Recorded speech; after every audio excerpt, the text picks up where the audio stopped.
October 9. In the dens and caves of the earth, and they shall go into the holes of the rocks, and into the caves of the earth, for fear of the Lord, and for the glory of his majesty, when he ariseth to shake terribly the earth. Isaiah 2:19. The hidden ones have been scattered because of man's enmity against the law of Jehovah. They have been oppressed by all the powers of earth. They have been scattered in the dens and caves of the earth through the violence of their adversaries, because they are true and obedient to Jehovah's laws. But deliverance comes to the people of God. To their enemies God will show himself a God of just retribution.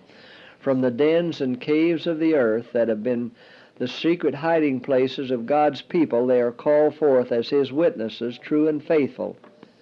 The people who have braved out their rebellion will fulfill the description given in Revelation 6:15-17. In these very caves and dens they find the very statement of truth in the letters and in the publications as witness against them. The shepherds who lead the sheep in false paths will hear the charge made against them. It was you who made light of truth. It was you who told us that God's law was abrogated, that it was a yoke of bondage. It was you who voiced the false doctrines when I was convicted that these Seventh-day Adventists had the truth. The blood of our souls is upon your priestly garments. Now will you pay the ransom for my soul? What shall we do who listened to your garbling of the Scriptures and your turning into a lie the truth which, if obeyed, would have saved us?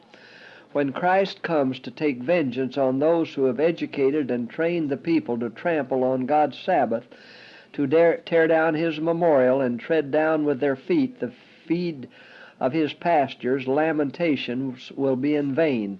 Those who trusted in the false shepherds had the Word of God to search for themselves, and they find that God will judge every man who has had the truth and turned from the light, because it involves self-denial and the cross.